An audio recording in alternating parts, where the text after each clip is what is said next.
ആരാധനയിലേക്ക് സ്വാഗതം ചെയ്യുന്നു. ഈ ആരാധന കേൾക്കുന്നവരും ചിലരെയൊക്കെ കേൾപ്പിക്കുന്നവരും, അതായത് ഫാർവേഡ് ചെയ്ത് ചില ആളുകൾക്കൊക്കെ അയച്ചു കൊടുക്കുന്നു എന്ന് ഞാൻ അറിയുന്നു.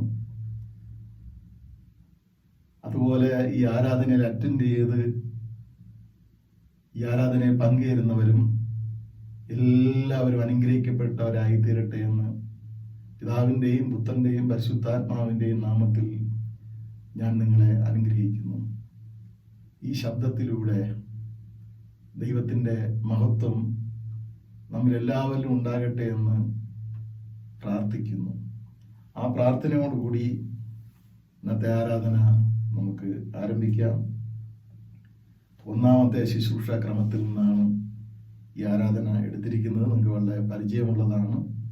വേണമെങ്കിൽ പേജുകൾ നിങ്ങൾക്ക് മറിക്കാൻ സാധിക്കും. നമുക്ക് ദൈവത്തെ ആരാധിക്കാം. ദൈവം ആത്മാവാകുന്നു. അവനെ നമസ്കരിക്കുന്നവർ ആത്മാവിലും സത്യത്തിലും നമസ്കരിക്കണം. നമ്മുടെ പിതാവായ ദൈവത്തിങ്കിൽ നിന്നും കർത്താവായ യേശുക്രിസ്തുവിങ്കിൽ നിന്നും നിങ്ങൾക്ക് കൃപയും സമാധാനം ഉണ്ടാകട്ടെ. ഇത് യഹോവ ഉണ്ടാക്കിയ ദിവസം നാം സന്തോഷിച്ച് ആനന്ദിക്കാം.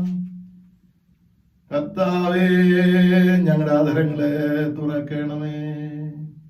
എന്നാൽ എൻ്റെ വായ് നിന്റെ സ്തുതിയെ വർണ്ണിക്കും. പിതാവിനും പുത്രനും പരിശുദ്ധാത്മാവിനും മഹത്വം ഉണ്ടാകട്ടെ. ആദിയിൽ എപ്പോഴും എന്നേക്കുമുള്ള പ്രകാരം തന്നെ. ആമേൻ.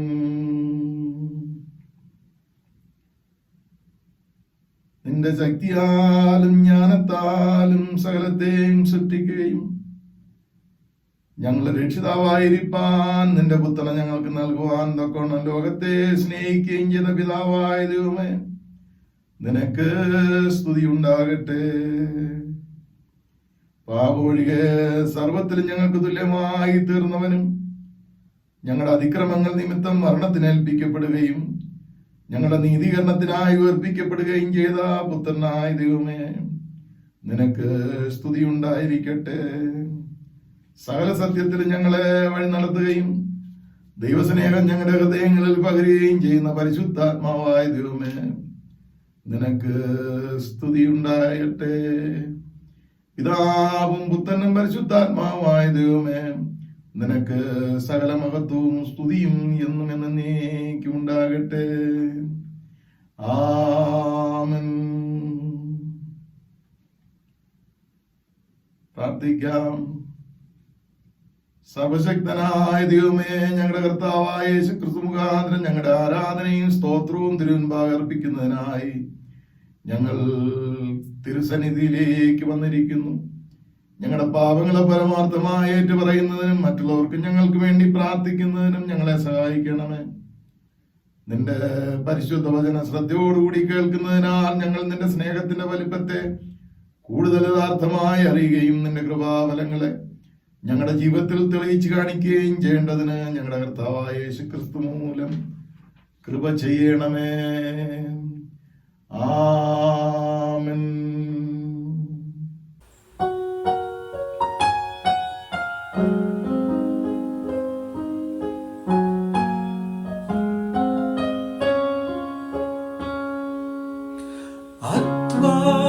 അധ്വാനഭാരത്താൽ വലയുന്നോരേ, ആശ്വാസമില്ലാതലയുന്നോരേ, അധ്വാനഭാരത്താൽ വലയുന്നോരേ, ആശ്വാസമില്ലാതലയുന്നോരേ, ആണിപ്പാടുള്ളവൻ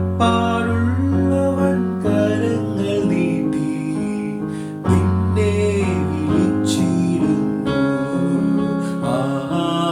ആണിപ്പാടുള്ളവൻ കരങ്ങൾ നീട്ടി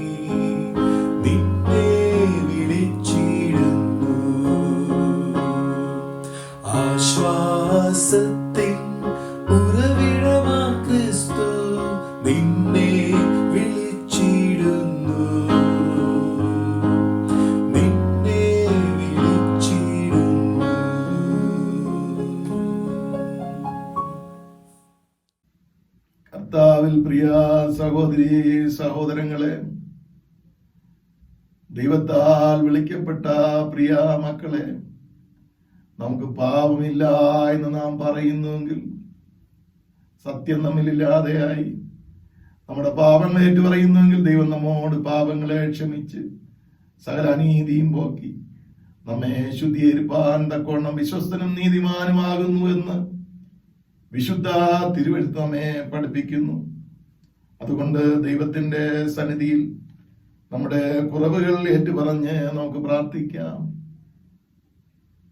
എല്ലാവരും പാപം ചെയ്തു ദൈവദേശില്ലാത്തവരായി തീർന്നു.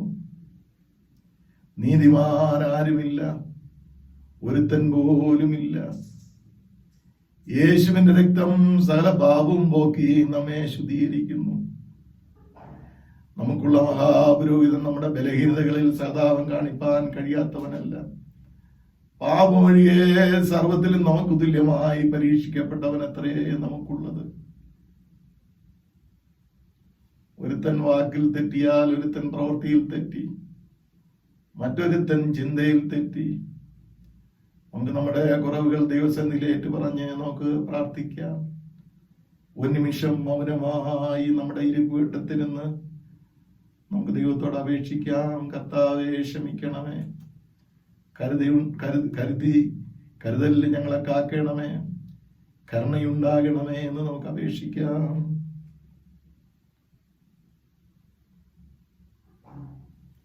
നമുക്ക് ഒരുമിച്ച് പ്രാർത്ഥിക്കാം. നാലാമത്തെ പ്രാർത്ഥന.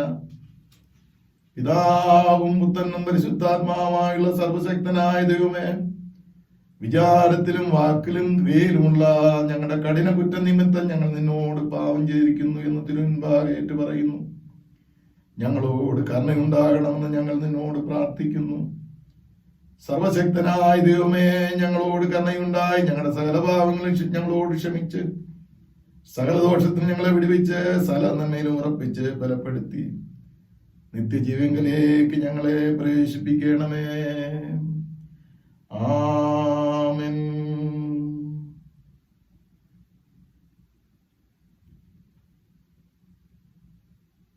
കരുണയുള്ള കർത്താവേ, നിന്റെ വിശ്വാസമുള്ള ജനങ്ങൾ തങ്ങളുടെ സകല പാപങ്ങളും ശുദ്ധീകരിക്കപ്പെട്ട് ശാന്തമനസ്സോടുകൂടെ നിന്നെ സേവിപ്പാനായിട്ട് അവർക്ക് പാപമോചനവും സമാധാനം നൽകണമെന്ന് ഞങ്ങളുടെ കർത്താവായ യേശു മശിഹാ മൂലം ഞങ്ങൾ അവിടത്തോട് അപേക്ഷിക്കുന്നു.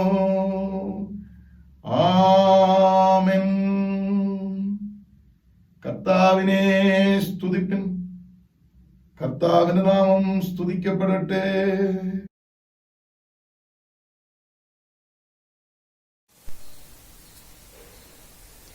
ഈ ഞായറാഴ്ച ദിവസത്തേക്കുള്ള ഒന്നാം പാഠഭാഗം ഉൽപ്പത്തി പുസ്തകം 17-ാം അധ്യായം 1 മുതൽ 8 വരെ എഴുതപ്പെട്ടിരുന്ന ദൈവത്തിന്റെ വചനങ്ങളെ കേട്ടുകൊള്ളു. The book of Genesis chapter 17 verses 1 to 8. അബ്രഹാമിന് 99 വയസ്സായപ്പോൾ യഹോവ അബ്രഹാമിന് പ്രത്യക്ഷനായി അവനോട്, ഞാൻ സർവശക്തിയുള്ള ദൈവമാകുന്നു, നീ എന്റെ മുമ്പാകെ നടന്ന് നിഷ്കളങ്കനായിരിക്കാം. എനിക്കും നിനക്കും മധ്യേ ഞാൻ എന്റെ നിയമം സ്ഥാപിക്കും, നിന്നെ അധികമധികമായി വർദ്ധിപ്പിക്കും എന്ന് അരുളി ചെയ്തു. അപ്പോൾ അബ്രഹാം സാഷ്ടാംഗം വീണു. ദൈവം അവനോട് അരുളി ചെയ്തെന്നാൽ, എനിക്ക് നിന്നോടൊരു നിയമമുണ്ട്, നീ ബഹുജാതികൾക്ക് പിതാവാകും. ഇനി നിന്നെ അബ്രഹാം എന്നല്ല വിളിക്കേണ്ടത്, ഞാൻ നിന്നെ ബഹുജാതികൾക്ക് പിതാവാക്കിയിരിക്കയാൽ നിന്റെ പേർ അബ്രഹാം എന്നിരിക്കണം. ഞാൻ നിന്നെ അധികമധികമായി വർദ്ധിപ്പിച്ചു അനേക ജാതികളാക്കും. നിന്നിൽ നിന്ന് രാജാക്കന്മാരും ഉദ്ഭവിക്കും. ഞാൻ നിനക്കും നിന്റെ ശേഷം നിന്റെ സന്തതിക്കും ദൈവമായിരിക്കേണ്ടതിന് ഞാൻ എനിക്കും നിനക്കും നിന്റെ ശേഷം തലമുറ തലമുറയായി നിന്റെ സന്തതിക്കും മധ്യേ എന്റെ നിയമത്തെ നിത്യനിയമമായി സ്ഥാപിക്കും. ഞാൻ നിനക്കും നിന്റെ ശേഷം നിന്റെ സന്തതിക്കും നീ പ്രവാസം ചെയ്യുന്ന ദേശമായ കനാൻ ദേശമൊക്കെയും ശാശ്വതാവകാശമായി തരും. ഞാൻ അവർക്ക് ദൈവവുമായിരിക്കും. ഇങ്ങനെ ഒന്നാം പാഠഭാഗം വായിച്ച് അവസാനിക്കും. ദൈവമേ, നിനക്ക് സ്തോത്രമുണ്ടാകട്ടെ.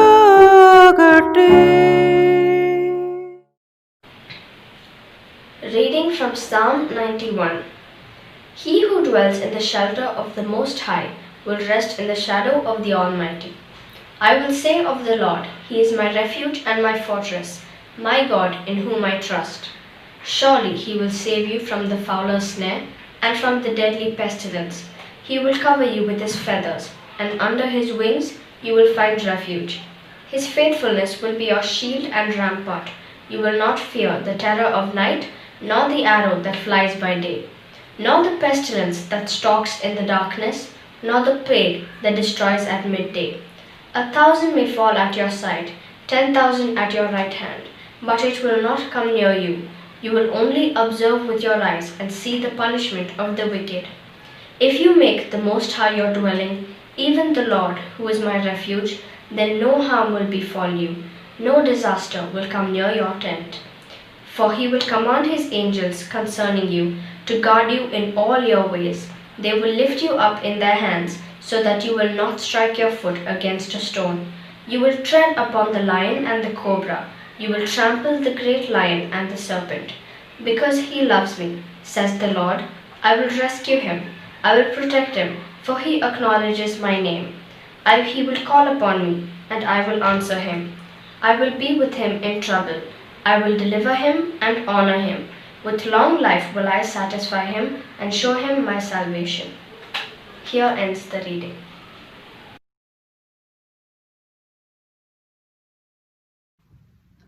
തൊണ്ണൂറ്റിരണ്ടാം സങ്കീർത്തനം വാക്യപ്രതിവാക്യമായി വായിക്കാം. യഹോവയ്ക്ക് സ്തോത്രം ചെയ്യുന്നതും അത്യുന്നതനായുള്ളവേ നിന്റെ നാമത്തെ കീർത്തിക്കുന്നതും 10 കമ്പിയുള്ള വാദിത്രം കൊണ്ടും വീണ കൊണ്ടും ഗംഭീര സ്വരമുള്ള കിന്നരം കൊണ്ടും രാവിലെ നിന്റെ ദയയും രാത്രി തോറും നിന്റെ വിശ്വസ്തതയും വർണ്ണിക്കുന്നതും നല്ലത്. യഹോവേ, നിന്റെ പ്രവൃത്തി കൊണ്ട് നീ എന്നെ സന്തോഷിപ്പിക്കുന്നു. ഞാൻ നിന്റെ കൈകളുടെ പ്രവൃത്തികളെ കുറിച്ച് ഘോഷിച്ചുല്ലസിക്കുന്നു. യഹോവേ, നിന്റെ പ്രവൃത്തികൾ എത്ര വലിയവയാകുന്നു! നിന്റെ വിചാരങ്ങൾ അത്യന്തം അഗാധമായവ തന്നെ. മൃഗപ്രായനായ മനുഷ്യൻ അത് അറിയുന്നില്ല, മൂഢനത് ഗ്രഹിക്കുന്നതുമില്ല. ദുഷ്ടന്മാർ പുല്ലുപോലെ മുളയ്ക്കുന്നതും നീതികേട് പ്രവർത്തിക്കുന്നവരൊക്കെയും തഴയ്ക്കുന്നതും എന്നേക്കും നശിച്ചു പോകേണ്ടതിനാകുന്നു. നീയോ യഹോവേ എന്നേക്കും അത്യുന്നതനാകുന്നു. യഹോവേ, ഇതാ നിന്റെ ശത്രുക്കൾ നശിച്ചു പോകുന്നു. നീതികേട് പ്രവർത്തിക്കുന്ന ഏവരും ചിതറിപ്പോകും. എങ്കിലും എന്റെ കൊമ്പ് നീ കാട്ടുപോത്തിന്റെ കൊമ്പ് പോലെ ഉയർത്തും. പുതിയ എണ്ണ എന്നെ തേപ്പിക്കുന്നു. എന്റെ കണ്ണ് എന്റെ ശത്രുക്കളെ കണ്ടും എന്റെ ചെവി എന്നോട് എതിർക്കുന്ന ദുഷ്കർമ്മികളെ കുറിച്ച് കേട്ടും രസിക്കും. നീതിമാൻ തന പോലെ തഴയ്ക്കും, ലെബനോനിലെ ദേവദാരു പോലെ വളരും. യഹോവയുടെ ആലയത്തിൽ നടുതലയായവർ നമ്മുടെ ദൈവത്തിന്റെ പ്രാകാരങ്ങളിൽ തഴയ്ക്കും. വാർദ്ധക്യത്തിലും അവർ ഫലം കായ്ച്ചുകൊണ്ടിരിക്കും. അവർ പുഷ്ടി വെച്ചും പച്ച പിടിച്ചും ഇരിക്കും. യഹോവ നേരുള്ളവൻ, അവൻ എന്റെ പാറ, അവനിൽ നീതി കേട്ടില്ല എന്ന് കാണിക്കേണ്ടതിന് തന്നെ. പിതാവിനും പുത്രനും പരിശുദ്ധാത്മാവിനും മഹത്വം ഉണ്ടാകട്ടെ. ആദിയെങ്കിലും എപ്പോഴും എന്നേക്കുള്ള പ്രകാരം തന്നെ. ആമേൻ.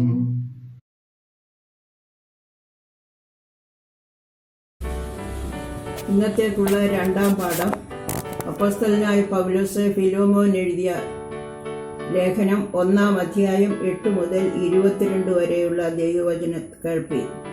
ഫിലോമോൻ ചാപ്റ്റർ 1 വേഴ്സസ് 8 to 22. ആകയാൽ യുക്തമായത് നിന്നോട് കൽപ്പിപ്പാൻ ക്രിസ്തുവിൽ എനിക്ക് വളരെ ധൈര്യമുണ്ടെങ്കിലും പൗലോസ് എന്ന വയസ്സനും ഇപ്പോൾ ക്രിസ്തുയേശുവിന്റെ ബദ്ധനുമായിരിക്കുന്ന ഈ ഞാൻ സ്നേഹം നിമിത്തം അപേക്ഷിക്കത്രേ ചെയ്യുന്നത്. തടവിലിരിക്കുമ്പോൾ ഞാൻ ജനിപ്പിച്ച എൻ്റെ മകനായ ഒനേസിമോസിനു വേണ്ടിയാകുന്നു നിന്നോട് അപേക്ഷിക്കുന്നത്. അവൻ മുൻപേ നിനക്ക് പ്രയോജനമില്ലാത്തവനായിരുന്നു. ഇപ്പോൾ എനിക്കും നിനക്കും നല്ല പ്രയോജനമുള്ളവൻ തന്നെ. എനിക്ക് പ്രാണപ്രിയനായ അവനെ ഞാൻ മടക്കി അയച്ചിരിക്കുന്നു. സുവിശേഷ നിമിത്തമുള്ള തടവിൽ എന്നെ ശുശ്രൂഷിക്കേണ്ടതിന് അവനെ നിനക്ക് പകരം എൻ്റെ അടുക്കൽ തന്നെ നിർത്തിക്കൊള്ളുവാൻ എനിക്ക് ആഗ്രഹമുണ്ടായിരുന്നു. എങ്കിലും നിന്റെ ഗുണം നിർബന്ധത്താൽ എന്ന പോലെ അല്ല, മനസ്സോടെ ആകേണ്ടതിന് നിന്റെ സമ്മതം കൂടാതെ ഒന്നും ചെയ്യുവാൻ എനിക്ക് മനസ്സില്ലായിരുന്നു. അവൻ അല്പകാലം വേർവിട്ടു പോയത് അവനെ സദാകാലത്തേക്കും നിനക്ക് ലഭിക്കേണ്ടതിനായിരിക്കും. അവൻ ഇനിയും ദാസനല്ല, ദാസനു മീതെ പ്രിയ സഹോദരൻ തന്നെ. അവൻ വിശേഷാൽ എനിക്ക് പ്രിയൻ എങ്കിൽ നിനക്ക് ജഡസംബന്ധമായും കർത്തൃസംബന്ധമായും എത്രയധികം. ആകയാൽ നീ എന്നെ കൂട്ടാളി എന്ന് കരുതുന്നുവെങ്കിൽ അവനെ എന്നെപ്പോലെ ചേർത്തുകൊള്ളുക. അവൻ നിന്നോട് വല്ലതും അന്യായം ചെയ്തിട്ടോ കടംപെട്ടിട്ടോ ഉണ്ടെങ്കിൽ അത് എൻ്റെ പേരിൽ കണക്കിട്ടുകൊള്ളുക. പൗലോസ് എന്ന ഞാൻ സ്വന്തം കയ്യാൽ എഴുതിയിരിക്കുന്നു, ഞാൻ തന്നു തീർക്കും. നീ നിന്നെ തന്നെ എനിക്ക് തരുവാൻ കടംപെട്ടിരിക്കുന്നു എന്ന് ഞാൻ പറയണമെന്നില്ലല്ലോ. അതേ സഹോദര, നിന്നെക്കൊണ്ട് എനിക്ക് കർത്താവിൽ ഒരനുഭവം വേണ്ടിയിരിക്കുന്നു. ക്രിസ്തുവിൽ എൻ്റെ ഹൃദയം തണുപ്പിക്ക. നിന്റെ അനുസരണത്തെപ്പറ്റി എനിക്ക് നിശ്ചയമുണ്ട്. ഞാൻ പറയുന്നതിലും അധികം നീ ചെയ്യും എന്നറിഞ്ഞിട്ടാകുന്നു ഞാൻ എഴുതുന്നത്. ഇതല്ലാതെ നിങ്ങളുടെ പ്രാർത്ഥനയിൽ ഞാൻ നിങ്ങൾക്ക് നൽകപ്പെടുമെന്ന് പ്രത്യാശയുണ്ടാകൊണ്ട് എനിക്ക് പാർപ്പിടം ഒരുക്കിക്കൊള്ളുക. ഇവിടെ 2-ാം പാഠം അവസാനിച്ചിരിക്കുന്നു. ദൈവമേ നിനക്ക് സ്തോത്രമുണ്ടാകട്ടെ.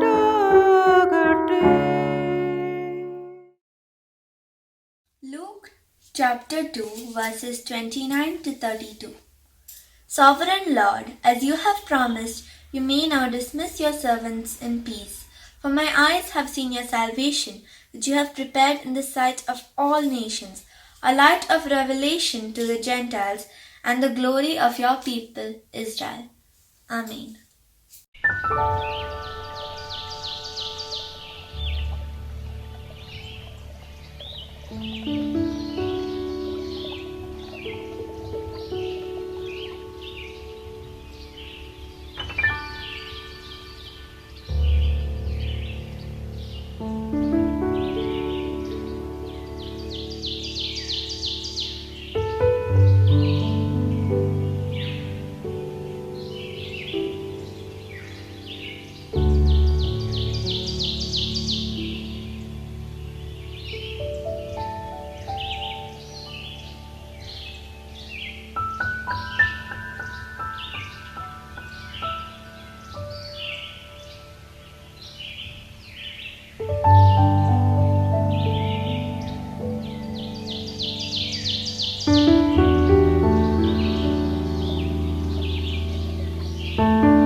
ഇന്ന് കാലത്തേക്ക് വായിക്കുവാൻ നിശ്ചയിച്ചിരിക്കുന്ന സുവിശേഷ പാഠം മത്തായി എഴുതിയ സുവിശേഷം 7-ാം അധ്യായം 13 മുതൽ 20 വരെയുള്ള ദൈവവചനം കേൾപ്പിൻ.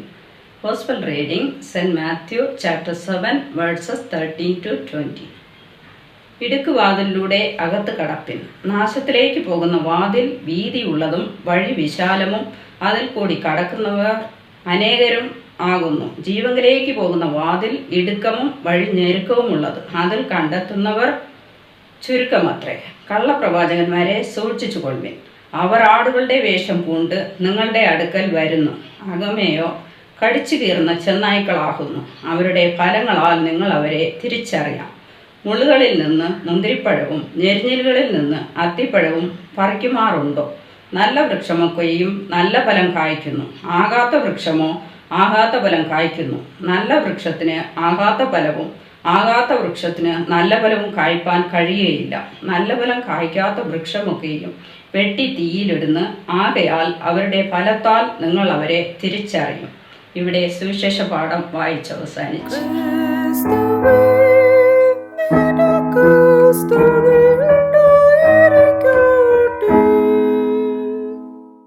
ഇന്നത്തേക്കുള്ള പ്രത്യേക പ്രാർത്ഥന. ബർത്ത്ഡേ ജോർദാൻ തിയോ ലൂക്കോസ്. നമുക്ക് പ്രാർത്ഥിക്കാം. ഞങ്ങളുടെ ദൈവമായ കർത്താവെ, ജോർദാൻ തിയോ ലൂക്കോസ് എന്ന പൈതലിനെ ദൈവത്തിന്റെ കരത്തിൽ തരുന്നു. കർത്താവെ, നാളെ അവന് 1 വയസ്സ് തികയുകയാണ്. ഇതുവരെയും ദൈവം ആ പൈതലിനെയും ആ കുടുംബത്തെയും കാത്തു. തുറന്നു അവിടുത്തെ അൻപുള്ള കരത്തിൽ ഈ പൈതലിനെ കാത്തുകൊള്ളണമേ എന്ന് ഞങ്ങളോട് പ്രാർത്ഥിക്കുന്നു. ഫിലിപ്പ് ഉമ്മനെ കുടുംബമായി ദൈവത്തിന്റെ കരത്തിൽ തരുന്നു.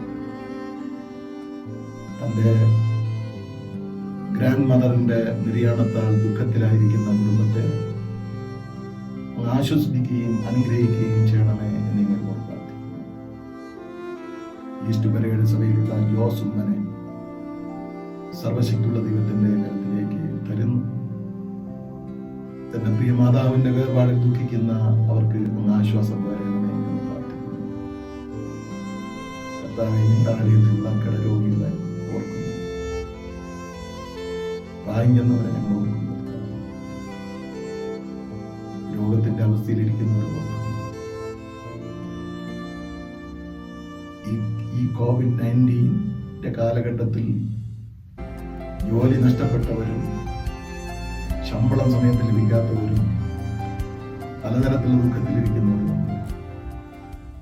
അവരെ ആശ്വസിപ്പിക്കണം. ലോകത്തെ ആശ്വസിപ്പിക്കണം. ഇപ്പോൾ ഞങ്ങൾ അങ്ങയിൽ പ്രതീക്ഷിക്കുന്നു.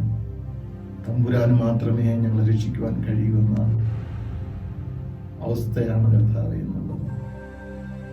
അബ്രഹാമിനോട് പറഞ്ഞതുപോലെ, ഞാൻ സർവശക്തിയുള്ള ദൈവമാണ്, എൽ ശദായ്. ആ വിശ്വാസം, ആ അറിവ് ജനങ്ങളുടെ മധ്യത്തിൽ ഉറപ്പിക്കണമേ എന്ന് ഞങ്ങൾ പ്രാർത്ഥിക്കുന്നു. എല്ലാ പ്രായക്കാരെയും ഓർക്കുന്നു. വാർദ്ധക്യത്തിലും ഫലം കായ്പാൻ ദൈവം ഞങ്ങളെ സഹായിക്കണമേ എന്ന് പ്രാർത്ഥിക്കുന്നു. ആസ്വദിക്കണമേ കർത്താവേ. ഏറ്റവും താഴ്ത്തി അപ്പന്റെ കരത്തിലേക്ക് തരുന്നു. യേശുവിന്റെ നാമത്തിൽ ഞങ്ങളുടെ പ്രാർത്ഥന കേൾക്കണമേ. ആമേൻ.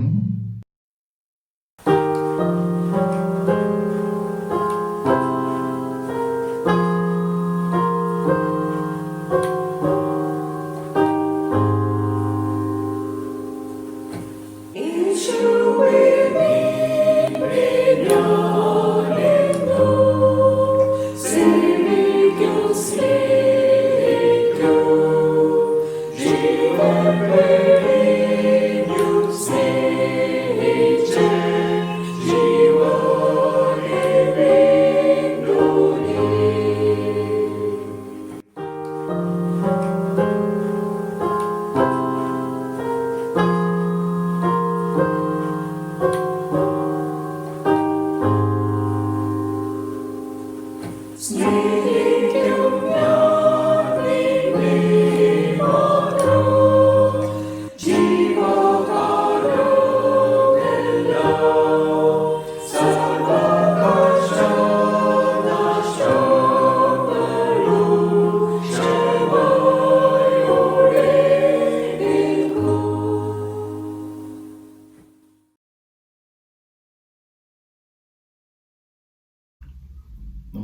പ്രാർത്ഥിക്കാം.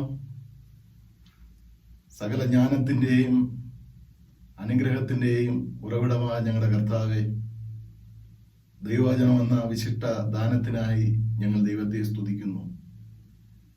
ഏതവസ്ഥയിലുള്ള മനുഷ്യരോടും അങ്ങേക്ക് സംസാരിക്കുവാനുണ്ട് എന്ന് ഞങ്ങൾ അറിയുന്നു. അവിടുത്തെ സഹതാപത്തിനും സ്നേഹത്തിനും അനുഗ്രഹത്തിനുമായി ഞങ്ങൾ ദൈവത്തെ സ്തുതിക്കുന്നു. യേശുവിൻ്റെ നാമത്തിൽ ഞങ്ങളുടെ പ്രാർത്ഥന കേൾക്കണമേ. ആമേൻ. കഴിഞ്ഞ ആഴ്ചയിൽ നമ്മൾ CSI ഡേ അതിനെക്കുറിച്ച് ചില ചിന്തകൾ പങ്കുവച്ചു. എന്നാൽ ചില സഭകൾ സീനിയർ സിറ്റിസൺസ് ഡേ ആയി ആചരിച്ചു. ഏറ്റവും പ്രധാനപ്പെട്ട ഒരു വിഷയമാണ് സീനിയർ സിറ്റിസനെ കുറിച്ചുള്ള അറിവുകൾ. അതുകൊണ്ട് ആ ചിന്ത മനസ്സിൽ വച്ചുകൊണ്ട് ഫ്രൂട്ട്ഫുൾനെസ് ഓഫ് ദ എൽഡർലി, പ്രായം ചെന്നവരിൽ നിന്ന് നമുക്ക് ഉണ്ടാകുന്ന അനുഗ്രഹങ്ങൾ എത്ര വലുതാണ് എന്ന് ചിന്തിക്കുകയും പ്രായമുള്ളവരെ കുറിച്ച് അല്പം അവബോധം സൃഷ്ടിക്കുകയും ചെയ്യുവാനായി ഈ സമയം ഈ ദൂതിലൂടെ ഞാൻ ഉപയോഗിക്കുന്നു. ശൈശവം, ബാല്യം, കൗമാരം, യുവത്വം, വാർദ്ധക്യം എന്നീ 5 ദശകളെക്കുറിച്ച് നാം കേട്ടിട്ടുണ്ട്. അതിൽ ചില എഴുത്തുകാർ പറയുന്നത് infancy, childhood, adolescence and adulthood എന്നും പറയുന്നുണ്ട്. വാർദ്ധക്യത്തെക്കുറിച്ച് ചില സൈക്കോളജിസ്റ്റ് രേഖപ്പെടുത്തിയിരിക്കുന്നത് 55 വയസ്സ് മുതൽ 65 വയസ്സ് വരെ യങ് ഓൾഡ്ഹുഡ്, 66 മുതൽ 85 വരെ മിഡിൽ ഓൾഡ്ഹുഡ്, 85-ന് മുകളിൽ ഓൾഡ്ഹുഡ് എന്നാണ് പറഞ്ഞിരിക്കുന്നത്. ഡോക്ടർ തോമസ് ആംസ്ട്രോങ് ഒരു മനുഷ്യന്റെ ജീവിതത്തിൽ 12 അവസ്ഥകളെ കുറിച്ച് പറഞ്ഞിരിക്കുന്നു. ആ അവസ്ഥയിൽ അദ്ദേഹം പറഞ്ഞതനുസരിച്ച് 10, 11, 12 അവസ്ഥകൾ പ്രായം ചെന്നവരെ ചേർത്തുള്ള ചിന്തകളാണ്. 50 മുതൽ 80 വരെ ധർമ്മശീലരും, 80-ന് മുകളിൽ പ്രായോഗിക ബുദ്ധിയുള്ളവരും, പിന്നെ അതിനെ തുടർന്ന് മരണത്തിലേക്ക്, സ്വസ്ഥതയിലേക്ക് പ്രവേശിക്കുന്ന അവസ്ഥയിലും ചെന്നെത്തുന്നു എന്നാണ് അദ്ദേഹം പറഞ്ഞിരിക്കുന്നത്. ഹണ്ടർ എഡിറ്റ് ചെയ്ത Dictionary of Pastoral Care and Counselling എന്ന പുസ്തകത്തിൽ നിന്ന് പ്രായം ചെന്നവർ അനുഭവിക്കുന്ന ചില പ്രശ്നങ്ങളെ കുറിച്ച് എനിക്ക് വായിച്ചറിയുവാനായി സാധിച്ചു. അതിൽ ചിലത് ഞാൻ നിങ്ങളോട് അറിയിക്കുന്നു. ആസ് ഹൈമസെ അങ്ങനെ ചിലർ പ്രൊണൗൺസ് ചെയ്യും, അൽസിമസ് എന്ന് പറയുന്ന രോഗം, അതിന് പലതരത്തിലുള്ള വകഭേദങ്ങളുണ്ട്. മൊത്തത്തിൽ അതിനെ മെന്റൽ ഡിസോർഡർ എന്നോ അല്ലെങ്കിൽ ബ്രെയിൻ റിലേറ്റഡ് സിക്നസ് എന്നോ ഒക്കെ പറയുന്നുണ്ട്. അത് മാനസിക ബലക്ഷയത്തിൽ ചെന്നെത്തിക്കുന്നു. ഇത് പൂർണ്ണമായി ഭേദപ്പെടുത്തുവാൻ കഴിയില്ല എങ്കിലും ശ്രദ്ധാപൂർവം ചികിത്സിച്ചാൽ ചില പ്രശ്നങ്ങൾ മാറ്റിയെടുക്കാനായിട്ട് സാധിക്കും. അടുത്ത രോഗം എന്ന് പറയുന്നത് ഡയസ്ഫോറിയ, മനോവിഷമം ഉണ്ടാക്കുന്ന രോഗം. സാഡ്നസ്, ദുഃഖം. മലയാളത്തില് ഈ രോഗത്തെ കൽപ്പം എന്ന് പറയും. ചിന്തിച്ച് വരുത്തി വയ്ക്കുന്ന വിനയെന്നും പറയാറുണ്ട്. ചിന്തകളിൽ നിന്ന്, ദുഃഖത്തിൽ നിന്ന്, വേർപാടിൽ നിന്ന്, വിരഹ ദുഃഖത്തിൽ നിന്ന്, അങ്ങനെയുള്ള സാഹചര്യങ്ങളിൽ നിന്ന് ഉടലെടുക്കുന്നതായ മാനസിക സംഘർഷത്തെയാണ് ഇവിടെ സൂചിപ്പിക്കുന്നത്. ഇനി അടുത്ത ഒരു ചിന്ത, സൊമാറ്റിക് സിസ്റ്റംസ്, ശരീരത്തിൽ അനുഭവപ്പെടുന്ന അസ്വസ്ഥതകൾ, അസുഖങ്ങൾ സാധാരണയായിട്ട് നമുക്ക് എല്ലാവർക്കും പരിചയമുള്ളതാണ്, പലരും പറഞ്ഞു കേട്ടിട്ടുള്ളതുമാണ്. നീറ്റൽ, ചൊറിച്ചിൽ, കഴപ്പ്, വിളർച്ച, വരൾച്ച, പുകച്ചിൽ, രുചിക്കുറവ്, ബലക്ഷയം, ഡ്രൈ സ്കിൻ, അമിത വിയർപ്പ്, ഉറക്കക്കുറവ്, ചിലപ്പോൾ അധിക ഉറക്കം, ക്ഷീണം, സന്ധിവേദന, വിറയൽ, ബലമില്ലായ്മ, അമിതമായ വണ്ണം, വണ്ണക്കുറവ്, വിശപ്പ്, വിശപ്പില്ലായ്മ, യൂറിൻ ആൻഡ് മോഷൻ കൺട്രോൾ ഇല്ലായ്മ, ഇത്തരത്തിലുള്ള പരിസ്ഥിതികൾ അനുഭവിക്കുന്ന ഒരു പ്രത്യേക കാലഘട്ടമാണ് വാർദ്ധക്യ കാലഘട്ടം. വാർദ്ധക്യ രോഗങ്ങളായ വാദം, സമ്മർദ്ദം, ഡയബറ്റിക് മുതലായ രോഗങ്ങളും ഈ കാലഘട്ടത്തിൽ വരാനായി സാധ്യതയുണ്ട്. എത്തിക്കലായി ചിന്തിക്കുമ്പോൾ ചില പൊരുത്തക്കേടുകൾ, പിറുപിറുപ്പ്, അധിക സംസാരം, കോപം, നിരാശ, ഭയം, സംശയം, കരച്ചിൽ, മൗനം, കുറ്റബോധം, അസംതൃപ്തി, നീണ്ടു നിൽക്കുന്ന പാപബോധം, ഇതൊക്കെ പ്രായ ആധിക്യത്തിൽ ആയിരിക്കുന്ന ആളുകളെ സ്വാധീനിക്കാറുണ്ട്. ഇത്തരത്തിലുള്ള വിഷമതകൾ അവർക്ക് വരാറുണ്ട്. പോൾ തെലിക് എന്ന് പറഞ്ഞ വേദശാസ്ത്രജ്ഞൻ പറയുന്നത്, പ്രായം ചെന്നവരെ ബാധിക്കുന്ന പ്രധാന പ്രശ്നം അൻസൈറ്റിയാണ്, വിചാരപ്പെടലാണ്.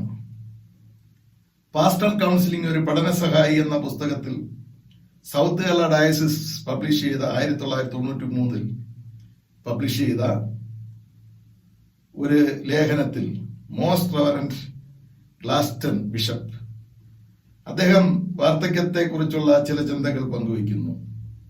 സേവനത്തിൽ നിന്ന് വിരമിക്കുമ്പോൾ ഉണ്ടാകുന്ന നിരാശ, ദാരിദ്ര്യത്താലുള്ള മാനസിക അസുന്ദരത, മരണഭയം, അശ്രദ്ധ, എല്ലാം കൈവിട്ടുപോയി എന്ന ചിന്ത, അമിത സംസാരം, ഓർമ്മക്കുറവ്, അസാധാരണമായ പ്രതീക്ഷിച്ചിരിക്കാത്ത പല പ്രവൃത്തികൾ, അടുക്കും ചിട്ടയും ഇല്ലായ്മ, ഇതൊക്കെ ഈ കാലഘട്ടത്തിന്റെ പ്രത്യേകതയാണ്. ഇപ്പൊ ഈ പ്രശ്നങ്ങൾ എഴുതിയ ബഹുമാനുള്ള തിരുമേനി ഇത്തരത്തിലുള്ള ഒരു അവസ്ഥയിൽ ജീവിക്കുകയാണ്. ഇത് ഞാൻ എന്തുകൊണ്ട് പറഞ്ഞു എന്ന് ചോദിച്ചാൽ, പ്രായം ചെന്നവരുമായി ജീവിതം ബാലൻസ് ചെയ്യുവാനായി ഇത്തരത്തിലുള്ള പ്രശ്നങ്ങൾ അവർക്കുണ്ടെന്നും അവർ അനുഭവിക്കുന്നു എന്നും, ഇന്ന് യൗവനത്തിലിരിക്കുന്ന നാം ഇനിയൊരു സന്ദർഭത്തിൽ ഇതുപോലുള്ള പ്രശ്നങ്ങളിൽ കടന്നു പോകേണ്ടി വരുമെന്നും മനസ്സിലാക്കി ഒരിക്കലും ഭേദപ്പെടുത്താൻ കഴിയാത്ത രോഗങ്ങളുമുണ്ട്. എന്നാൽ ശ്രദ്ധാപൂർവം പരിചരിച്ചാൽ ബാലൻസ് ചെയ്ത് പോകത്തക്ക അവസ്ഥയും ഉണ്ടെന്ന് ഗ്രഹിച്ചിരിക്കുകയും ഭവനത്തിലും ആലയത്തിലും സമൂഹത്തിലും അവരെക്കുറിച്ച് ക്ഷമയും കരുതലും സ്നേഹവും ഉണ്ടാകേണ്ടത് ആവശ്യമാണെന്നുള്ള ബോധം വരുത്താനായിട്ടാണ് പ്രാരംഭമായി ഈ കാര്യങ്ങൾ എൻ്റെ ഇന്നത്തെ പ്രഭാഷണത്തിൽ ഞാൻ ഉൾപ്പെടുത്തിയത്. അതുകൊണ്ട് ഇന്നത്തെ മുതിർന്ന ജനവും പ്രായം ചെന്നവരും പ്രായം കുറഞ്ഞവരും എല്ലാം ഇത് മനസ്സിലാക്കിയിരിക്കേണ്ടത് ഏറ്റവും ആവശ്യമാണ്.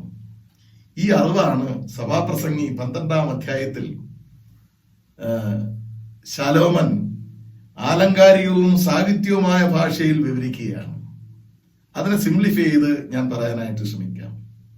ആ അധ്യായം 3 മുതൽ 8 വരെ, 12-ാം അധ്യായം 3 മുതൽ 8 വരെ വായിക്കുമ്പോൾ കൂന്, വിറയൽ, അന്ധത, കാഴ്ചയുടെ അവ്യക്തത, കേൾവിക്കുറവ്, ആഹാരം ചവച്ച് അരച്ച് കഴിക്കാൻ സാധിക്കാത്ത അവസ്ഥ, ചെറിയ ശബ്ദത്തിൽ പോലും ഉറക്കമുണരുന്ന അവസ്ഥ, ഉറക്കക്കുറവ്, പാടാനുള്ള ബുദ്ധിമുട്ട്, തളർച്ച, കയറ്റം കയറാൻ പറ്റുന്നില്ല, ഭയം, പേടി, ഗോരോചനക്കുരു ഫലിക്കുന്നില്ല, മരുന്നുകളൊന്നും ഫലിക്കാത്ത അവസ്ഥ, ഇങ്ങനെയുള്ള അവസ്ഥ, പൊൻകിണ്ണം തകർന്ന് വെള്ളിച്ചരട് പൊട്ടി സാമ്പത്തിക തകർച്ച ഉണ്ടാകുന്ന അവസ്ഥ, ഉറവിലെ കുടം ഉടഞ്ഞ് കിണറ്റിലെ ചക്രത്തിന്റെ തകർച്ചയുടെ അവസ്ഥ, ഈ ശരീരത്തിൽ പ്രവർത്തിക്കുന്ന ഡിഫറെന്റ് സൈക്കിൾസ്, ചക്രങ്ങളുണ്ടല്ലോ, രക്തസംക്രമണം, മസിൽ വ്യവസ്ഥ, നാഡീ വ്യവസ്ഥ, ഈ വ്യവസ്ഥകൾക്കൊക്കെ വ്യക്തതയില്ലാതിരിക്കുന്ന അല്ലെങ്കിൽ മാന്ദ്യം സംഭവിക്കുന്ന ഈ അവസ്ഥ. ഒടുവിലായി അദ്ദേഹം എഴുതുകയാണ്, 5ഉം 7ഉം വാക്യങ്ങൾ വായിക്കുമ്പോൾ മനുഷ്യൻ തന്റെ ശാശ്വത ഭവനത്തിലേക്ക് പോകുന്നു. 7ാം വാക്യത്തിൽ പൊടി പണ്ടായിരുന്നത് പോലെ ഭൂമിയിലേക്ക് തിരികെ ചേരും, ആത്മാവ് അതിനെ നൽകിയ ദൈവത്തിങ്കിലേക്ക് തിരികെ പോകും എന്ന് രേഖപ്പെടുത്തിയിരിക്കുന്നു. ഒടുവിലായി അദ്ദേഹം പറയുകയാണ്, vanity of vanity says the preacher, all is vanity, സകലതും മായ എത്രയെന്ന് സഭാപ്രസംഗി വിളിച്ചു പറയുകയാണ്. ഈ മോശയുടെ 91-ാം സങ്കീർത്തനം വായിക്കുമ്പോഴും ഇതിൽ ചില കാര്യങ്ങൾ നമുക്ക് അതിൽ നിന്ന് ഗ്രഹിക്കാനായിട്ട് സാധിക്കും. അതിലേക്ക് ഞാൻ പോകുന്നില്ല. വാർദ്ധക്യത്തിന്റെ ഈ അവസ്ഥയിൽ ഇത്തരത്തിലുള്ള സ്ഥിതിവിശേഷങ്ങൾ നാം അനുഭവിക്കേണ്ടി വരുന്നു എങ്കിലും നാം ഇത് ശരിക്കും മനസ്സിലാക്കി ഈ ജീവിതത്തെ നമ്മൾ തരണം ചെയ്യേണ്ടത് ആവശ്യമാണ്. ഇന്നത്തെ സുവിശേഷ വേദഭാഗം ചേർത്ത് ചിന്തിക്കുമ്പോൾ അവിടെ വിശാലമായ വഴിയെക്കുറിച്ചും ഇടുങ്ങിയ വഴിയെക്കുറിച്ചും അല്ലെങ്കിൽ വിശാലമായ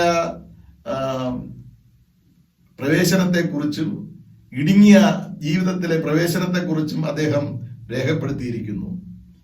അത് അനുസരിച്ച് നമ്മൾ ചിന്തിക്കുകയാണെങ്കിൽ ഈ ഞെരുക്കവും ഈ ഇടുക്കവും ഈ കഷ്ടവും ഈ വേദനയും മാറി ആ വിശാലതയിലേക്ക്, സന്തോഷത്തിലേക്ക് പ്രവർത്തിക്കുന്ന ഒരവസ്ഥയുണ്ട് എന്ന് സുവിശേഷകൻ പഠിപ്പിക്കാനായി ശ്രമിക്കുന്നു. ഏതവസ്ഥയിലും ദൈവം നമ്മോട് കൂടെ ഉണ്ട്. ജീവിതത്തിൽ നിന്ന് ജോലിയിൽ നമുക്ക് റിട്ടയർ ആവാം, പക്ഷെ ജീവിതത്തിൽ നിന്ന് ഒരിക്കലും റിട്ടയർഡ് ആവരുത്. വാർദ്ധക്യം മരണം കാത്ത് കിടക്കേണ്ട ഒരു മരണക്കിടക്കയല്ല. ഇനി പ്രയോജനമില്ല എന്ന് വ്യർത്ഥമായി ചിന്തിക്കേണ്ട ഒരവസ്ഥയുമല്ല. വൃദ്ധന്മാർക്കും പ്രായം ചെന്നവർക്കും അഴകും ഐശ്വര്യവും നിറയുന്ന ആത്മീക മൂല്യത ഉണ്ട് എന്ന് വേദപുസ്തക അടിസ്ഥാനത്തിൽ നാം പഠിക്കേണ്ടിയിരിക്കുന്നു, മനസ്സിലാക്കേണ്ടിയിരിക്കുന്നു. ജീവിതത്തിൽ നിന്നും, കുടുംബകാര്യങ്ങളിൽ നിന്നും, ആത്മീയ ബന്ധങ്ങളിൽ നിന്നും, കൂട്ടുകാരിൽ നിന്നും പിൻവലിയുന്നത് ശാരീരികവും മാനസികവുമായ സൗഖ്യത്തിന് തടസ്സമുണ്ടാക്കും. അതുകൊണ്ട് നിരന്തരമായി മരണം വരെ നാം പ്രവർത്തന നിരതരായിരിക്കണം എന്നുള്ളതാണ് ഏറ്റവും പ്രധാനപ്പെട്ട അവസ്ഥ. വാർദ്ധക്യത്തിലെ സംഘർഷങ്ങളെ ഒരു പരിധിവരെ തരണം ചെയ്യുവാനായി ഈ ജീവിതം ഈ ജീവിത രീതി നമ്മെ സഹായിക്കും. ഇന്നത്തെ പഴയ നിയമ വേദഭാഗം 17-ാം ഉൽപ്പത്തി പുസ്തകം 17-ാം അധ്യായം 1 മുതൽ 8 വരെയുള്ള വാക്യങ്ങളിൽ ഒരുപക്ഷെ ഈ ഭാഗം നമുക്ക് വളരെ പരിചിതമായ ഒരു ഭാഗമാണ്. അവിടെ ദൈവം 97 വയസ്സായ അബ്രഹാമിനോട് ഉടമ്പടി ചെയ്യുകയാണ്. അബ്രഹാമിന്റെ 97-ാമത്തെ വയസ്സിൽ ദൈവം ഒരു ഉടമ്പടി ചെയ്യുകയാണ്. ദൈവം അബ്രഹാമിനോട് സംസാരിക്കുന്നു, ഞാൻ സർവശക്തിയുള്ളവനാണ്, ഏൽ ഷദായ്, എനിക്ക് സർവശക്തിയും സർവ കഴിവുമുണ്ട്. അപ്പൊ ഈ ബലഹീനമായ പ്രായത്തിലും വാർദ്ധക്യമായ പ്രായത്തിലും അബ്രഹാമിനെ ഈ സർവശക്തിയുള്ള ദൈവത്തിന് പരിപോഷിപ്പിക്കുവാൻ സാധിക്കും എന്ന് ദൈവം അബ്രഹാമിന് വ്യക്തമാക്കി കൊടുത്തിരിക്കുകയാണ്. അപ്പൊ അബ്രഹാമിന്റെ വാർദ്ധക്യകാലത്ത് ദൈവം അബ്രഹാമുമായി ഒരു ഉടമ്പടി ചെയ്യുന്നു. എന്തായിരുന്നു ആ ഉടമ്പടി? എനിക്കും നിനക്കും മധ്യേ ഞാൻ എന്റെ നിയമം സ്ഥാപിക്കും, നിന്നെ അധികമായി വർദ്ധിപ്പിക്കും എന്ന് അരുളി ചെയ്തു. അപ്പോൾ അബ്രഹാം സാഷ്ടാംഗം വീണ് ദൈവത്തെ ആരാധിച്ചു. തുടർന്ന് ദൈവം അബ്രഹാമിന്റെ പേരിന് മാറ്റം വരുത്തി. അബ്രാം എന്ന പേര് മാറ്റി അബ്രഹാം എന്നാക്കി. അബ്രഹാം എന്ന് പറഞ്ഞ ഒരു ജാതിയുടെ പിതാവല്ല, നീ അനേക ജാതികൾക്കും വംശങ്ങൾക്കും പിതാവായിരിക്കും.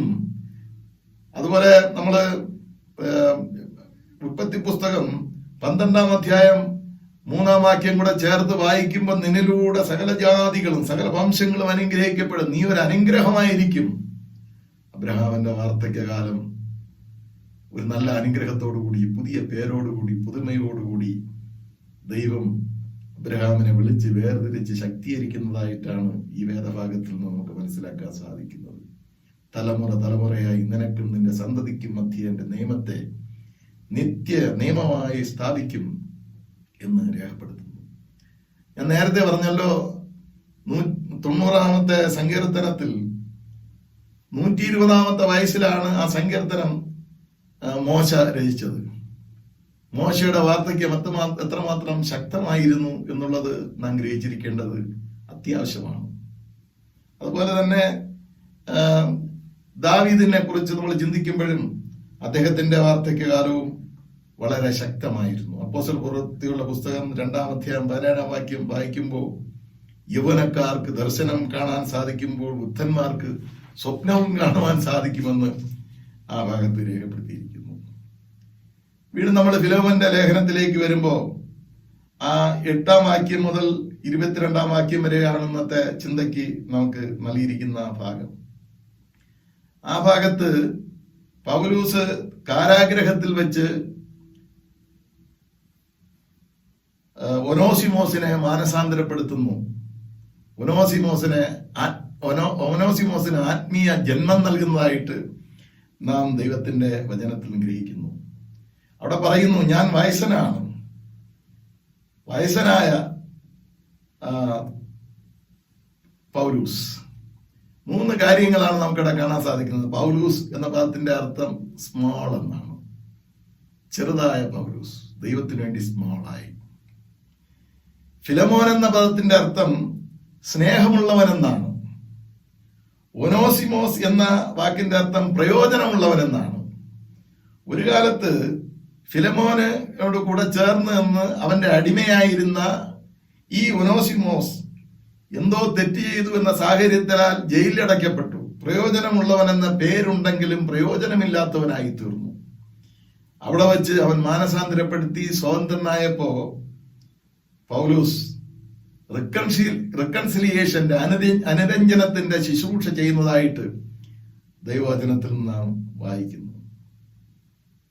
ആത്മീയ പിതാവായ പൗലൂസ് ജയിലിൽ വെച്ച് ആത്മജന്മത്തിന് നൽകി കാരണഭൂതനായ പൗലൂസ് അടിമയായിരുന്ന ഈ ഒനോസിമോസിനെ ഇനി ചേർത്തുകൊള്ളണം, ഫിലമോൻ ചേർത്തുകൊള്ളണമെന്ന് അപേക്ഷിക്കുന്നു. മാത്രമല്ല, ഈ വ്യക്തി ചെയ്ത തെറ്റുകൾക്ക് വേണ്ടി പൗലൂസ് മാപ്പും ചോദിക്കുന്നുണ്ട്. ഈ പ്രവൃത്തിയിൽ പ്രയോജനമില്ലാത്തവനെ പ്രയോജനമുള്ളതാക്കി തീർക്കുന്നു. വചനം പറയുന്നു, അവൻ ഇനി ദാസനല്ല, പ്രിയ സഹോദരൻ. ജഡസംബന്ധമായും കർത്തൃ സംബന്ധമായും അവൻ നാമുമായി ബന്ധപ്പെട്ടിരിക്കുന്നു എന്ന് ഇവിടെ പൗലൂസ് ഫിലമോനെ പഠിപ്പിക്കാനായി ശ്രമിക്കുന്നു. ഒനോസിമോസിനെ തിരിച്ച് ഫിലമോനെ ഏൽപ്പിക്കുകയും ചെയ്യുന്നു. ഈ ബന്ധത്തിലൂടെ, ഈ സ്നേഹബന്ധത്തിലൂടെ പൗലൂസ് ആവശ്യപ്പെടുന്നത്, ഈ ഒരു സ്നേഹബന്ധത്തിലൂടെ ക്രിസ്തുവിൽ എന്റെ ഹൃദയം തണുപ്പിക്കുക എന്ന് പൗലൂസ് ഫിലമോനോട് പറയുന്നതായിട്ട് ദൈവവചനത്തിൽ നാം വായിക്കുന്നു. ഈ പ്രായത്തിലും വാർദ്ധക്യ കാലഘട്ടത്തിലും സഭയിൽ അനുരഞ്ജനത്തിന്റെ പ്രവർത്തിക്കുവാനായി വയസ്സനായ പക്വതയുള്ള പൗലൂസിന് സാധിച്ചു എങ്കിൽ നമ്മുടെ പ്രിയപ്പെട്ട പ്രായം ചെന്ന വ്യക്തികളുടെ അനുഭവ സമ്പത്തും ഭവനത്തിനും സഭയ്ക്കും വളരെ പ്രയോജനകരമായി തീരുമെന്നുള്ള പാഠമാണ് ഈ ഭാഗത്ത് നിന്ന് നാം മനസ്സിലാക്കുവാൻ ശ്രമിക്കുന്നത്. സഹസ്രവാക്യങ്ങൾ നമ്മൾ വായിക്കുമ്പോൾ 20-29 യൗവനക്കാർക്ക് ശക്തി ആണ് അവരുടെ പ്രശംസ, വൃദ്ധന്മാർക്ക് അവരെ നരയാണ് ഭൂഷണമെന്ന് വായിക്കുന്നു. അതുപോലെ സഹസ്രവാക്യം 16:31 നരച്ച തല ശോഭയുള്ള കിരീടമാകുന്നു, നീതിയുടെ മാർഗത്തിൽ അതിനെ പ്രാപിക്കാം എന്നും രേഖപ്പെടുത്തിയിരിക്കുന്നു. പ്രായം ചെന്നവർക്ക് വളരെ മഹനീയത, പക്വത വേദപുസ്തകം കൽപ്പിക്കുന്നു എന്നുള്ളത് നാം ഗ്രഹിച്ചിരിക്കേണ്ടതാണ്. മനുഷ്യൻ ഒരു സമൂഹ ജീവിയാണ്. ഭവനാന്തരീക്ഷവും സഭാന്തരീക്ഷവും പരസ്പരം കൈതാങ്ങി പ്രായം ചെന്നവരെ പ്രത്യേകമായി സംരക്ഷിക്കുവാനുള്ള ഒരു അനുഭവം, പ്രയോജനകരമായ ഒരു വ്യവസ്ഥിതി എപ്പോഴും നമുക്ക് ഉണ്ടായിരിക്കണം. വൃദ്ധന്മാരെ തെരുവുകളിലും അനാഥ മന്ദിരങ്ങളിലും വിട്ടുകൊടുക്കുകയില്ല എന്ന് മക്കൾ ചിന്തിക്കണം. അവരുടെ അന്ത്യകാലത്ത് ചിലപ്പോൾ ചില സാഹചര്യങ്ങളിൽ നമുക്ക് ഇഷ്ടപ്പെടാൻ സാധിച്ചില്ല എങ്കിൽ തന്നെയും സഹനതയോടുകൂടി അവരുടെ ബലഹീനതകളെ കാണുവാനും ക്ഷമിക്കുവാനും സ്നേഹത്തോടുകൂടി അവരെ സംരക്ഷിക്കുവാനും നാം ബദ്ധശ്രദ്ധരായിരിക്കണം. പ്രത്യേകിച്ച് ഈ ക്വാറന്റൈൻ കാലഘട്ടത്തിൽ എത്ര മാതാപിതാക്കൾ മക്കളെ കാണുവാനായി ദാഹിക്കുന്നു. ചിലയിടങ്ങളിൽ മരണപ്പെട്ടു പോയ മാതാപിതാക്കളെ കാണാനായിട്ട് സാധിക്കാതെ ദൂരങ്ങളിൽ നിന്ന് ദുഃഖിക്കുന്ന എത്രയോ മക്കൾ ഉണ്ട്, എത്രയോ ബന്ധങ്ങളുണ്ട്.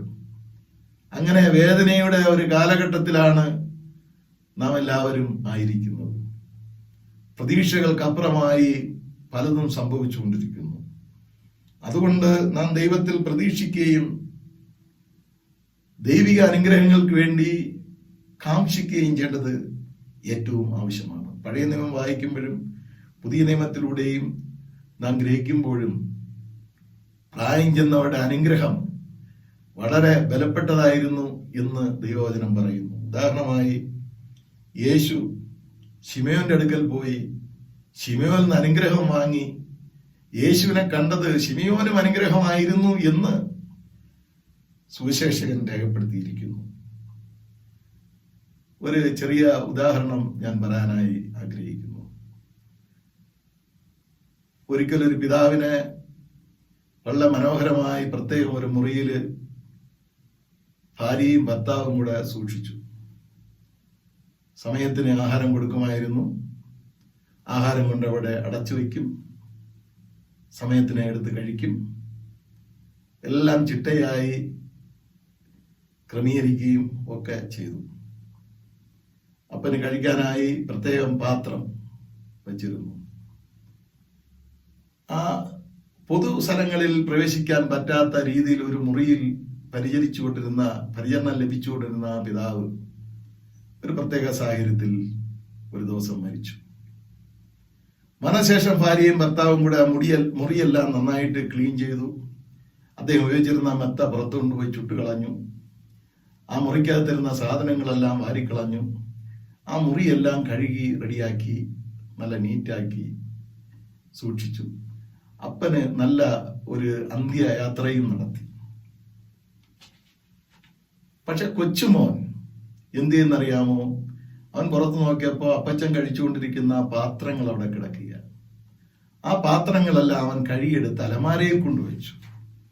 യാദൃച്ഛികമായി ഒരു ദിവസം ഭാര്യയും ഭർത്താവുമായി അലമാര ഒതുക്കുന്നതിലേക്ക് വേണ്ടി നോക്കിയപ്പോൾ അവിടെ ഇരിക്കുകയാണ് തന്റെ അപ്പൻ ആഹാരം കഴിച്ചിരുന്ന പാത്രങ്ങൾ.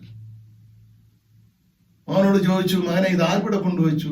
മകൻ പറഞ്ഞു, അപ്പ ഞാനാണ് കൊണ്ടുവച്ചത്. അച്ഛാ, ഈ പാത്രങ്ങൾ നിങ്ങൾക്കുള്ളതാണ്. നിങ്ങൾ വയസ്സാകുമ്പോ ആ മുറിയിൽ ഈ പാത്രങ്ങൾ നമുക്ക് ഉപയോഗിക്കാമല്ലോ. അച്ഛനും അമ്മയ്ക്കും കാര്യം മനസ്സിലായി. നീ അളക്കണ അളവിനാൽ നിനക്ക് അളന്നു കിട്ടും. നമുക്ക് ജന്മം തന്ന, നമുക്ക് വേണ്ടി കരുതിയ, അധ്വാനിച്ച പ്രായം ചെന്ന മാതാപിതാക്കളെ നാം മറക്കുന്നത് പാപമാണ്. 10 കൽപ്പനകളിലൊന്ന് പ്രധാനപ്പെട്ട കൽപ്പന, നിനക്ക് ദീർഘായുസ് ഉണ്ടാകുവാൻ നിന്റെ പിതാവിനെയും നിന്റെ മാതാവിനെയും ബഹുമാനിക്ക എന്ന് രേഖപ്പെടുത്തിയിരിക്കുന്നു. ലേവ്യ പുസ്തകം 12-ാം അധ്യായം 32-ാം വാക്യം വായിക്കുമ്പോൾ, നരച്ചവന്റെ മുൻപാകെ എഴുന്നേറ്റ് നിൽക്കുകയും വൃദ്ധന്റെ മുഖം ബഹുമാനിക്കുകയും ദൈവത്തെ ഭയപ്പെടുകയും വേണം, ഞാൻ യഹോവയാകുന്നു എന്ന് ദൈവത്തിന്റെ വചനം നമ്മെ പഠിപ്പിക്കുന്നു. 1 തീമോഥെയോസ് 5-ാം അധ്യായം 1-2 വാക്യങ്ങളിലെ പ്രധാന കണ്ടന്റ്, മൂത്തവനെ ഭത്സിക്കാതെ അപ്പനെ പോലെയും മൂത്ത സ്ത്രീയെ അമ്മയെ പോലെയും, സ്വന്തം അപ്പനും അമ്മയും എന്ന് മാത്രമല്ല പ്രായം ചെന്നവരോടുള്ള പരിഗണന വേദപുസ്തകത്തിൽ നിന്ന് നമുക്ക് മനസ്സിലാക്കാൻ സാധിക്കുന്നു. 71-ാം സങ്കീർത്തനത്തിന്റെ 9-ാം വാക്യത്തിൽ ഇങ്ങനെ പറയുന്നു, വാർദ്ധക്യകാലത്ത് നീ എന്നെ തള്ളിക്കളയരുതേ, ബലം ക്ഷയിക്കുമ്പോൾ എന്നെ വീക്ഷിക്കുകയും അരുതേ എന്ന പ്രാർത്ഥന. നമ്മളും ഈ പ്രാർത്ഥന പ്രാർത്ഥിക്കേണ്ടിയിരിക്കുന്നു. അതിന്റെ 18-ാം വാക്യത്തിൽ, വാർദ്ധക്യവും നരയും ഉള്ള കാലത്തും എന്നെ ഉപേക്ഷിക്കരുതേ എന്നുള്ളതാണ് പ്രാർത്ഥന.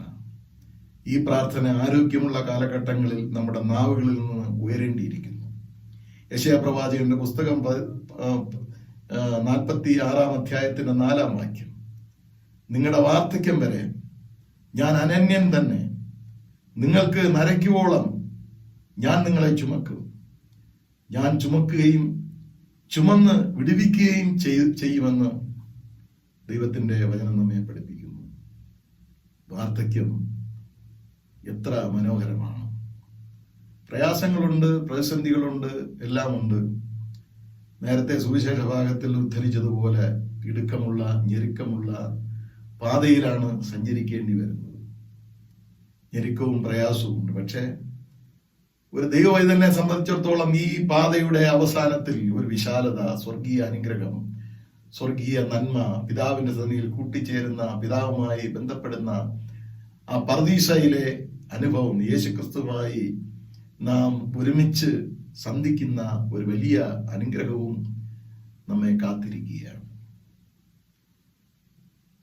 ബാല്യവും യൗവനവും വാർദ്ധക്യവും മധ്യവയസ്സും ഒക്കെയും ജീവിതത്തിന്റെ അവസ്ഥകളാണെന്ന് മനസ്സിലാക്കിക്കൊണ്ട് ഓരോ അവസ്ഥയിലും ദൈവത്തിന് ഇടപെടാൻ കഴിയുമെന്ന് ചിന്തിച്ചുകൊണ്ട് നമുക്ക് മുമ്പോട്ട് പോകാം. ഇപ്പോ യൗവനക്കാരായിരിക്കുന്നവർക്ക് നല്ല വാർദ്ധക്യം ലഭിക്കട്ടെ. ഇപ്പൊ വാർദ്ധക്യത്തിലേക്ക് പ്രവേശിച്ചിരിക്കുന്നവർക്ക് നല്ല ബലവും നല്ല അനുഗ്രഹവും ലഭിക്കട്ടെ. ബലഹീനതകളുള്ളവരെ മനസ്സു തുറന്ന് സ്നേഹിക്കുവാനും സഹായിക്കുവാനും ക്ഷമിക്കുവാനും ദൈവം നമ്മളെ പഠിപ്പിക്കട്ടെ. അതിലുപരിയായി നമ്മുടെ ജീവിതത്തിൽ ദൈവത്തിന്റെ പരിശുദ്ധാത്മാവ് പ്രവർത്തിക്കട്ടെ എന്ന് ആഗ്രഹിക്കുന്നു, പ്രാർത്ഥിക്കുന്നു. കണ്ണുകളടയ്ക്കാം, നമുക്ക് പ്രാർത്ഥിക്കാം. ഞങ്ങളെ വാത്സല്യമായി സ്നേഹിക്കുന്ന കർത്താവേ, വാർദ്ധക്യം അനുഗ്രഹിക്കപ്പെട്ടതായി തീരുവാൻ ഞങ്ങൾ ആഗ്രഹിക്കുന്നു.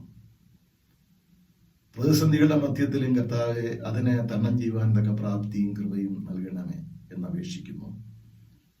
പലതരത്തിലുള്ള സങ്കീർണമായ പ്രശ്നങ്ങൾ അനുഭവിക്കുന്ന പ്രിയപ്പെട്ടവരെ ആദരിക്കണമേ, സ്നേഹിക്കണമേ, ബലഹീനതകളെ ക്ഷമിക്കണമേ. പലപ്പോഴും സ്നേഹമില്ലായ്മയും സംഘർഷങ്ങളും ഉണ്ടാകുന്നത് അവരനുഭവിക്കുന്ന പ്രശ്നങ്ങളെക്കുറിച്ച് മനസ്സിലാക്കാൻ കഴിയാത്തത് കൊണ്ടും പലതിലും ഞങ്ങൾ അന്ധരായിരിക്കുന്നത് കൊണ്ടുമാണ് കർത്താവെ പ്രശ്നത്തിന് കാരണമായി തീരുന്നത്. ആ പ്രശ്നങ്ങളിൽ നിന്ന് വിടുവിക്കുവാൻ, അവിടെയെല്ലാം പരിഹാരം തരുവാൻ അങ്ങ് ശക്തനാണെന്ന് ഞങ്ങൾ വിശ്വസിക്കുന്നു.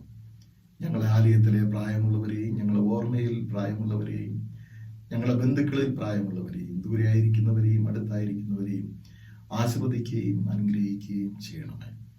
ആരെല്ലാം ഈ ദൈവത്തിന്റെ വചനം കേട്ടോ അവർക്കെയും അനുഗ്രഹിക്കപ്പെട്ടതായി തീരുവാൻ തമ്പുരാനെ അങ്ങ് സഹായിക്കണമേ എന്ന് പ്രാർത്ഥിക്കുന്നു. കുറവുകൾ ക്ഷമിക്കണമേ. യേശുവിന്റെ നാമത്തിൽ ഞങ്ങളുടെ പ്രാർത്ഥന കേൾക്കണമേ. ആമേൻ.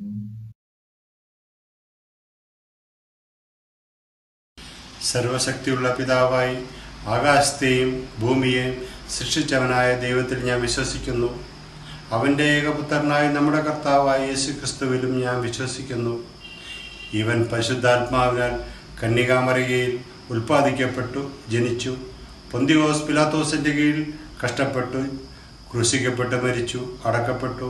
അവൻ പാതാളത്തിലേക്ക് ഇറങ്ങി, 3-ാം ദിവസം മരിച്ചവരിൽ നിന്ന് പിന്നെ ഉയർത്തെഴുന്നേറ്റു. അവൻ സ്വർഗത്തിലേക്ക് കയറി സർവശക്തിയുള്ള പിതാവായ ദൈവത്തിൻ്റെ വലത്തുഭാഗത്തിരിക്കുന്നു. അവിടെ നിന്ന് അവൻ ജീവനുള്ളവരെയും മരിച്ചവരെയും ന്യായം വിധിപ്പാൻ വരികയും ചെയ്യും. പരിശുദ്ധാത്മാവിലും ഞാൻ വിശ്വസിക്കുന്നു. വിശുദ്ധ കാതോലിക സഭയിലും വിശുദ്ധന്മാരുടെ സംസർഗത്തിലും പാപമോചനത്തിലും ശരീരത്തിൻ്റെ പുനരുദ്ധാനത്തെ നിത്യജീവനിലും ഞാൻ വിശ്വസിക്കുന്നു. ആമേൻ. മധ്യസ്ഥ പ്രാർത്ഥനയ്ക്കായിട്ട് നമുക്ക് നമ്മുടെ തലകളെ വണക്കാം. നമ്മുടെ സഭയ്ക്കായി നമുക്ക് പ്രാർത്ഥിക്കാം. സഭയിലെ എല്ലാ കുടുംബങ്ങളും വ്യക്തികൾക്കുമായിട്ട് നമുക്ക് പ്രാർത്ഥിക്കാം. അച്ഛനും കുടുംബത്തിനുമായി നമുക്ക് പ്രാർത്ഥിക്കാം. അച്ഛനിലൂടെ നമുക്ക് ലഭിക്കുന്ന നേതൃത്വത്തിനായിട്ട്, നല്ല ദൂതുകൾക്കായിട്ട് നമുക്ക് ദൈവത്തിന് നന്ദിയോടെ സ്തോത്രം ചെയ്യാം. ഈ കൊറോണയുടെ കാലഘട്ടങ്ങളിൽ പലവിധമായിട്ടുള്ള ബുദ്ധിമുട്ടുകൾ അനുഭവിക്കുന്ന ഭവനങ്ങൾ നമ്മുടെ ഇടയിലുണ്ട്. അവരെല്ലാവരെയും ഓർത്ത് നമുക്ക് ദൈവത്തോട് പ്രാർത്ഥിക്കാം. ബിസിനസ് മുമ്പോട്ട് കൊണ്ടുപോകാൻ ബുദ്ധിമുട്ടുന്നവർ, ജോലിയിൽ ബുദ്ധിമുട്ട് അനുഭവിക്കുന്നവരെല്ലാം നമുക്ക് പേരുപേരായി ഓർത്ത് പ്രാർത്ഥിക്കാം. നമ്മുടെ സഭയിൽ വാർദ്ധക്യത്തിലിരിക്കുന്ന നമ്മുടെ മാതാപിതാക്കളെ ഓർത്ത് പ്രാർത്ഥിക്കാം. വാർദ്ധക്യത്തിലും ദൈവത്തിൻ്റെ ബലം കരുതൽ ഉണ്ടാകുവാൻ തക്കവണ്ണം അവരെ നടത്തുന്നതിനായി നമുക്ക് പ്രാർത്ഥിക്കാം. നമ്മുടെ ഇടയിൽ പ്രിയപ്പെട്ടവരുടെ വേർപാട് ദുഃഖിക്കുന്ന ഭവനങ്ങളുണ്ട്, അവരെ ഓർത്ത് നമുക്ക് പ്രാർത്ഥിക്കാം. നമ്മുടെ പള്ളിയുടെ ബിൽഡിംഗ് പ്രോജക്റ്റിനായി പ്രാർത്ഥിക്കാം. നല്ല രീതിയിൽ ബിൽഡിംഗ് പ്രോജക്റ്റിൻ്റെ പണി മുമ്പോട്ട് പോകുന്നതിനായിട്ട് നമുക്ക് പ്രാർത്ഥിക്കാം. നമ്മളുടെ എല്ലാ കാര്യങ്ങളും ഓർത്തുകൊണ്ട് രണ്ടാമത്തെ ലിത്താനി നമുക്ക് പ്രാർത്ഥനയ്ക്കായിട്ട് ഉപയോഗിക്കാം. ഓരോ അപേക്ഷയുടെയും പിൻപാകെ കർത്താവെ കരുണയുണ്ടാകണമേ എന്ന് നമുക്ക് പ്രതിവാക്യമായി ചൊല്ലാം. മേലിൽ നിന്നുള്ള സമാധാനത്തിന് വേണ്ടിയും നമ്മുടെ ആത്മാക്കളുടെ രക്ഷയ്ക്ക് വേണ്ടിയും നമുക്ക് കർത്താവിനോട് പ്രാർത്ഥിക്കാം. കർത്താവെ കരുണയുണ്ടാകണമേ. ലോകസമാധാനത്തിന് വേണ്ടിയും ദൈവത്തിൻ്റെ വിശുദ്ധ സഭയുടെ ക്ഷേമത്തിന് വേണ്ടിയും സകല മനുഷ്യരുടെയും ഐക്യത്തിന് വേണ്ടിയും നമുക്ക് കർത്താവിനോട് പ്രാർത്ഥിക്കാം. സഭാമേലധ്യക്ഷന്മാർക്ക് വേണ്ടിയും എല്ലാ ശുശ്രൂഷകർക്ക് വേണ്ടിയും വിശേഷാൽ നമ്മുടെ മോഡറേറ്റർക്ക് വേണ്ടിയും ഉത്തരേന്ത്യ സഭയുടെ മോഡറേറ്റർക്ക് വേണ്ടിയും മാർത്തോമാ സഭയുടെ മെത്രാപ്പൊലീത്തയ്ക്ക് വേണ്ടിയും നമ്മുടെ ബിഷപ്പിന് വേണ്ടിയും അവർ ശുദ്ധ ഹൃദയത്തോടും നല്ല മനസാക്ഷിയോടും കൂടെ തങ്ങളുടെ ശുശ്രൂഷകളെ നിവർത്തിക്കേണ്ടതിനും നമുക്ക് കർത്താവിനോട് പ്രാർത്ഥിക്കാം. നമ്മുടെ രാജ്യത്തെ എല്ലാ ഭരണകർത്താക്കൾക്ക് വേണ്ടിയും അധികാരത്തിലുള്ള മറ്റെല്ലാവർക്കു വേണ്ടിയും നമുക്ക് കർത്താവിനോട് പ്രാർത്ഥിക്കാം. രോഗികൾക്കും കഷ്ടപ്പെടുന്നവർക്കും ദുഃഖിതർക്കും മരിക്കാറായവർക്കും വേണ്ടി നമുക്ക് കർത്താവിനോട് പ്രാർത്ഥിക്കാം. അഗതികൾക്കും വിശന്നിരിക്കുന്നവർക്കും അനാഥർക്കും വിധവമാർക്കും പീഡ അനുഭവിക്കുന്നവർക്കും വേണ്ടി നമുക്ക് കർത്താവിനോട് പ്രാർത്ഥിക്കാം. അന്ധകാരത്തിൽ നിന്നും തന്റെ അത്ഭുത പ്രകാശത്തിലേക്ക് നമ്മെ വിളിച്ചവന്റെ സൽഗുണങ്ങളെ ഘോഷിപ്പാൻ തക്കവണ്ണം നമുക്ക് വേണ്ടിയും ക്രിസ്തുവിന്റെ നാമം ഏറ്റുപറയുന്ന ഏവർക്ക് വേണ്ടിയും നമുക്ക് കർത്താവിനോട് പ്രാർത്ഥിക്കാം. ഈ ഭൂമിയിൽ ദൈവത്തെ സേവിച്ച് ഇപ്പോൾ വിശ്രമിക്കുന്ന എല്ലാ ദൈവഭക്തന്മാരോടും തന്റെ അന്തമില്ലാത്ത സന്തോഷത്തിന്റെ പൂർണ്ണതയിലേക്ക് പ്രവേശിക്കുന്നതിനായി നമുക്കും കർത്താവിനോട് പ്രാർത്ഥിക്കാം. നമുക്ക് വീണ്ടും പ്രാർത്ഥിക്കാം. സകല ജ്ഞാനത്തിന്റെയും ഉറവയാകുന്ന ദൈവമേ, ഞങ്ങൾ ചോദിക്കുന്നതിന് മുമ്പേ തന്നെ ഞങ്ങളുടെ ആവശ്യങ്ങൾ നീ ഗ്രഹിച്ചിരിക്കുന്നു. ചോദിക്കുന്നതിലുള്ള ഞങ്ങളുടെ അജ്ഞതയും നീ അറിയുന്നു. ഞങ്ങളുടെ അയോഗ്യത മൂലം പല കാര്യങ്ങളും നിന്നോട് ചോദിപ്പാൻ ഞങ്ങൾ തുനിയുന്നില്ല.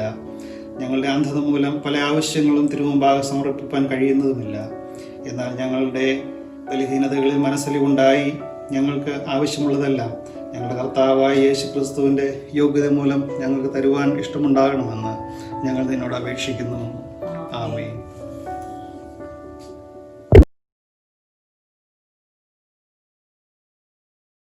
General Thanksgiving. Almighty God, Father of all mercies, we thine unworthy servants do give thee most humble and hearty thanks for all thy goodness and loving kindness to us and to all men. We bless thee for our creation, preservation, and all the blessings of this life, but above all, for thine inestimable love in the redemption of the world by our Lord Jesus Christ, for the means of grace and for the hope of glory. And we beseech thee, give us that due sense of all thy mercies, that our hearts may be unfeignedly thankful, and that we show forth thy praise, not only with our lips, but in our lives, by giving up ourselves to thy service, and by walking before thee in holiness and righteousness all our days, through Jesus Christ our Lord, to whom with thee and the Holy Spirit be all honor and glory, world without end. Amen. Glory be to God. Greetings to one and all in the precious name of our Lord and Savior Jesus Christ. With great grief, I wish to inform you that our beloved brother Philip Ullman lost his grandmother last Sunday. Kindly uphold the bereaved family in your prayers. Also thank God for keeping all our members, especially our seniors and the elderly and children, safe in this pandemic era. Continue to pray for all our causes. There are people who are sick, there are people who are out of job, and there are people who have taken pay cuts. Please continue to uphold them in your prayers. Any of you wish to make a contribution and offering to the Lord are free to do so electronically. If in case of any difficulty in doing so, you can reach out to me or to Philip or anyone nearest to you. Thank you one and all. Thank you Achan, Rijo, for bringing us this worship. Thank you. God bless us all.